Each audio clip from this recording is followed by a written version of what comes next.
Blue. Doña Catalina Vargas, ¿cómo le va? Don Juan Roberto, muy bien, muchas gracias por la invitación. Bueno, usted saca un tiempito, usted igual trabaja hoy domingo, ¿no? Sí, claro, en la emisión del mediodía y las 7 de la noche. Es nuestra querida y entrañable compañera de Noticias Caracol, periodista, presentadora. ¿Ya cuánto lleva presentando? Este año, todo el año, ¿no? Sí, y en reemplazos, 3 años. ¿En reemplazo ya 3 años? ¿Cómo Sí. pasa el tiempo? Pues muy bien. Catalina, repito, además de ser uno de los talentos, como todo el mundo en Noticias Caracol y en Blue Radio es talento, es una gran periodista. Trabajó en esta casa, ¿no? Sí, Blue Radio, 3 años. 3 años. Yo comencé acá. Te arranco que a los 8 años acá.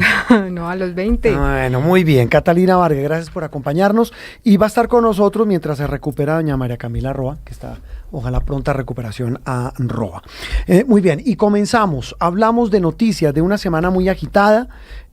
Bueno, hay que hablar más adelante de lo que pasó en la Universidad Nacional, que la verdad es un pulso de poder en el que envolvieron a la más importante universidad del país, también del panorama político, porque se empieza un poco a decantar, algunos se han bajado, algunos de los más de 80 candidatos, y por supuesto volveremos a hablar de lo que está pasando, esa tensión cada vez más creciente entre Venezuela y Estados Unidos, lo que dice Trump, lo que responde Maduro, las versiones de una supuesta negociación.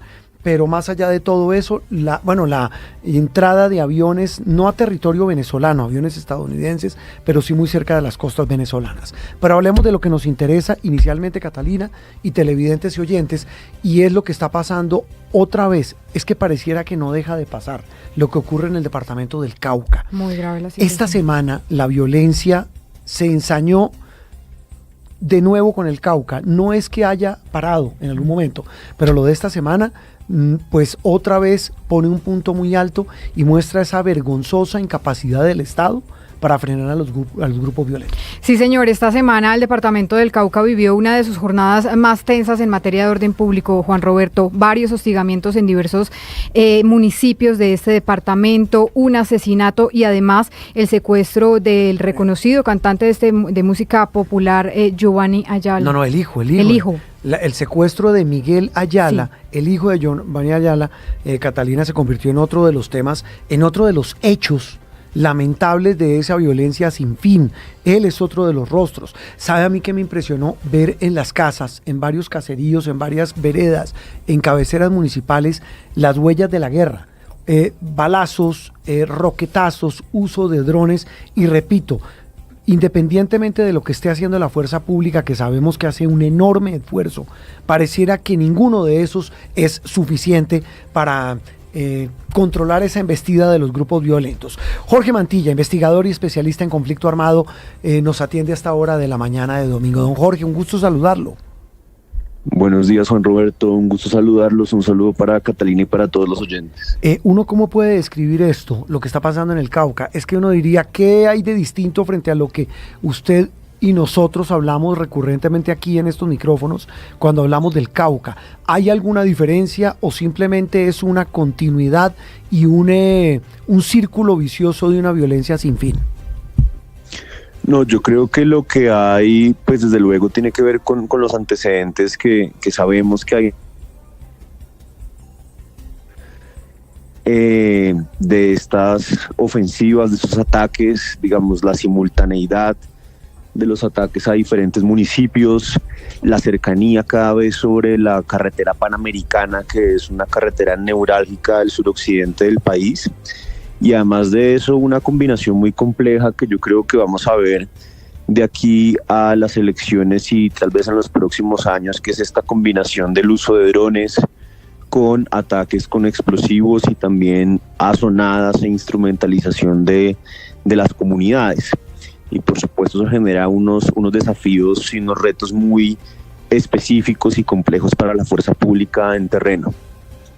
Jorge, quiero preguntarle qué tan diferente es la situación del Cauca frente a otros territorios, por ejemplo, territorios fronterizos como lo son Arauca y norte de Santander. Pues hay dos características que son muy específicas del Cauca. Uno es el tema de las poblaciones indígenas. Eso genera, digamos, dos elementos que son característicos. Uno es expone mucho más a la población civil. Recordemos que estas autoridades indígenas pues se les reconocen, digamos, unas formas de gobierno propio. Dentro de estas formas de gobierno propio están las guardias indígenas, que por supuesto son objeto pues de violencia permanente por parte de estos grupos, pero también digamos que funcionan en una zona que es ambigua, ¿no? Que es gris un poco en términos pues de que también tienen una suerte de papel y control territorial. Y el segundo elemento que es diferenciado en el caso del Cauca es que en el caso del Cauca las disidencias de Iván Mordisco, pues estas tres estructuras que están allí presentes lograron sacar a las fuerzas de la Segunda Margetalia y el ELN. Entonces hay una hegemonía de un grupo que recordemos desde hace más de un año no se sienta o no hace parte, digamos, de estas conversaciones de paz total. Jorge, este grupo del que usted habla, es que el país ya no entiende que las disidencias de un lado, que las disidencias del otro. Este grupo que opera en el Cauca son narcotraficantes, y en eso estamos de acuerdo con el presidente, son traquetos que se amparan en una organización armada. ¿Este grupo cuál es? ¿Este es el de alias Calarcá o el de Mordisco?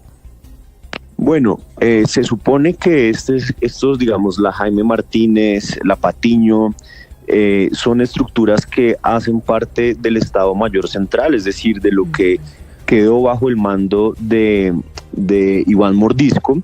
Recordemos que Calarcá o las estructuras de Calarcá hoy en día se hacen llamar Estado Mayor de Bloques y Frentes, y sobre todo están ubicadas en la zona de Caquetá, Guaviare y norte de Santander. Entonces aquí en el Cauca tenemos estructuras que se supone hacen parte del Estado Mayor Central, pero uno de los problemas de la paz total, uno de los efectos muy nocivos de la paz total es que genera una fragmentación. ¿Sí? Mire, justamente quiero preguntarle por algo que usted toca, y es ¿qué papel juegan las economías ilícitas en todo el sostenimiento y la expansión de estos grupos armados que usted nos acaba de mencionar?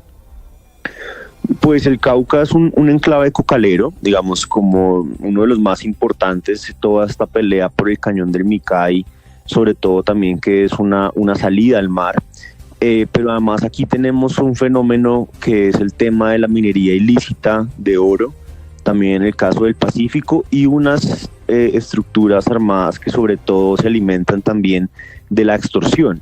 Entonces ya no solamente es el problema del narcotráfico, que por supuesto sigue siendo un problema central, sino la manera en la que esa economía converge con el oro, con la extorsión, y en últimas el gran negocio de estos grupos realmente es el control territorial, porque al final ese control territorial también les permite, por ejemplo, capturar el Estado local, hacer parte o cobrar cuotas a los proyectos de infraestructura, etcétera. Jorge, este tema del Cauca y de tantas regiones del país azotadas por la violencia, hay que ser honesto, hay que decirlo, no es o no se generó en este gobierno. Hay muchísimas críticas, que la paz total, que el abandono de los territorios, pues alimentó a estos grupos, pero en el gobierno pasado fue igual o peor, y ni qué decir en la época incluso de los acuerdos de paz, de las negociaciones en el gobierno Santos. Tampoco es que haya mejorado mucho la situación de orden público en el Cauca, pero en este punto específico del Cauca, los militares le dicen a uno, nos dicen las fuerzas militares, los altos mandos, mire, es que esto que está pasando en la zona, esta embestida terrorista, es reacción a la ofensiva de la fuerza pública. ¿Eso es así o es que esto es endémico y que el Estado definitivamente no puede hacer nada en el Cauca? No, yo creo que pues ese argumento de que los grupos armados generan violencia porque están desesperados, digamos, yo soy escéptico al respecto, porque al final lo que refleja es que hay un fortalecimiento de estos grupos. La paz total permitió que estos grupos, claro, como usted bien lo dice, el problema no empezó en este gobierno, pero sabemos que han aumentado el número de hombres, sabemos que han aumentado su expansión territorial. Fíjense ustedes, por ejemplo, que el Cauca concentra el mayor porcentaje de reclutamiento de menores, y ya vimos lo que pasó la semana pasada con los bombardeos que está haciendo este gobierno. Entonces, sí hay una responsabilidad directa, y por supuesto este gobierno no pudo resolver, digamos, la ecuación que muchos han intentado, de que además de la fuerza pública y esta operación que se hizo en el Cauca en términos militares pues se tradujera en una mayor presencia o fortalecimiento del Estado. Por el contrario, lo que vemos es que toda esta cuestión del suroccidente está afectando de manera muy grave a municipios muy cercanos ya, no solo al Cauca, sino al Valle del Cauca, y sabemos, por ejemplo, lo que ha tenido que vivir Cali a partir del fortalecimiento de todas estas estructuras en el suroccidente. Sí, Jorge, ya para ir finalizando esta conversación, yo quiero preguntarle qué ajustes considera urgentes en la política de seguridad y, por supuesto, en la implementación de paz total, específicamente en esas zonas de alta conflictividad en el norte del Cauca. Mira, aquí hay un elemento clave y es el tema de política de drogas. Este gobierno, digamos que el nivel de ejecución de esa política de drogas, que era como un nuevo enfoque de sustitución voluntaria, quedó en el papel. Realmente la ejecución fue muy pobre, entre otras razones porque se perdió el control territorial, y ese control territorial que se perdió pues también era un efecto del debilitamiento de capacidades de la fuerza pública. Entonces aquí hay una cuestión que es contener el impacto humanitario, es decir, aquí el tema del secuestro, del reclutamiento de menores, del asesinato de líderes sociales, pues es una cuestión que hay que contener sin lugar a dudas.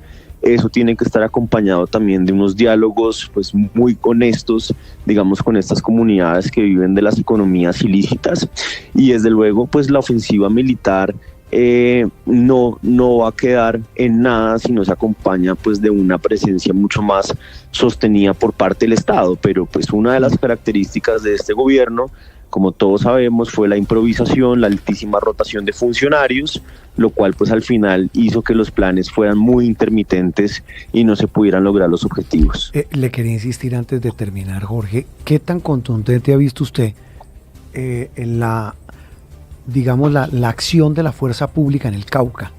Usted, repito, conoce el tema, lo estudia, lo analiza. Si a usted le preguntan hoy qué tanto ha sido efectivo el papel de las fuerzas militares, de la fuerza pública, porque ya nos dice el Estado no llega, pero la fuerza pública, que es como esa manera de llegar, y sin duda uno de los pilares de esa ofensiva que anunció el gobierno, ¿usted cómo la ve? Yo creo que hay que reconocer el esfuerzo que ha hecho la fuerza pública. Es evidente que se llegó a lugares, por ejemplo, en el Plateado y zonas veredales donde hace mucho tiempo no hacía presencia la fuerza pública. Uh-huh. Eso es innegable. Lo que pasa, Juan Roberto, es que el éxito de una estrategia militar se mide en lo político, y al final si esa fuerza, si ese uso de la fuerza no se traduce en una mayor legitimidad para el Estado, pues en última resulta siendo insuficiente, sobre todo porque además es una fuerza pública que también está adelantando ofensivas en Catatumbo, que ahora está adelantando ofensivas en la Amazonía, y al final los recursos no son suficientes. Eso es cierto, y me quedo con esa frase, la decía yo al comienzo también, Jorge, que hay que reconocer el esfuerzo que hace la policía, que hace el ejército, que hace la armada, que hace la fuerza aérea, es decir, los hombres de las mujeres de la fuerza pública, pero eso realmente no es suficiente. Y todo con esa gasolina maldita del narcotráfico, es que ese es el lío, ¿no? Y la minería ilegal. Ah, bueno, la minería ilegal. Sí, desde luego hay un tema de economías ilícitas, de la convergencia de esas economías ilícitas, y al final el país tiene que entender que más allá de los debates sobre fumigación, sustitución, mientras no haya control territorial va a ser imposible que estos grupos, digamos, asfixiar las estrategias financieras de estos grupos, que además no solo se alimentan de las economías ilícitas, sino también de la informalidad, del gota a gota, de la extorsión y muchas veces también de las economías legales. Pues Jorge, nos queda claro, el diagnóstico es suficientemente claro, sobrediagnosticado como siempre, pero otra vez el Cauca en la mitad de esta guerra absurda. Le mandamos un abrazo, feliz domingo. Igual para ustedes, un saludo, que estén muy bien. Jorge Mantilla, investigador experto en temas de orden político. Aquí el tema, Catalina, es que si uno mira, mire, hubo un ataque en Jambaló donde hubo destrozos. Hubo también ataques en Silvia, Corinto, Piendamó. En menos de 24 horas atacaron 4 pueblos. Sí, y además a varios puentes peatonales en Popayán. Allí aparecieron pancartas firmadas por la misma estructura armada. Es que definitivamente la violencia en los departamentos de Cauca y Valle del Cauca no cesa, Juan Roberto. Y vaya usted y hable de derecho internacional humanitario. No, eso ya es otra cosa, es otro tema. Sí, hay que además acotar, Catalina, oyentes y televidentes, que esta situación en Cauca se suma a la polémica gigante que es la gran noticia de la semana en torno al tema de los bombardeos. Y una frase, mire las vueltas de la vida.